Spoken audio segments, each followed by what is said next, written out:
छोटे जल्दी कर, स्मेल से मेरी जान निकलती जा रही है, कहीं कोई आ ना जाए। यार तुमने ईद पे बकरे शकरे बना लिए हैं, तुम्हारा निजाम ठीक रहा है। ईद के बाद आज मेरी पहली दिहाड़ी लगी है। ईद तो बहुत ही मुश्किल गुजरी है। यार ये स्मेल कहाँ से आ रही है? वो देखो वहाँ क्या हो रहा है। मुझे लगता है स्मेल यहीं से आ रही है। चलो चेक करते हैं। आ जाओ। जल्दी करो यार, जल्दी करो। तो ये क्या दफना रहे हो रात के अंधेरे में, और इतनी स्मेल किस चीज की आ रही है? ओ भाई तुम्हें क्या, जाओ अपना काम करो।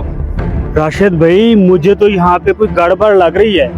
हाँ मुझे भी ऐसा ही लगता है, ये लोग ऐसे नहीं मानेंगे, हम पुलिस को फोन करते हैं। ओ भाई कोई गड़बड़ नहीं है, बिजली ना होने की वजह से गोश्त खराब हो गया कुर्बानी वाला, वो दफन कर रहे हैं। देखा, गरीबों को कुर्बानी में से उनका हिस्सा नहीं दिया, आपको अपना भी नसीब नहीं हुआ।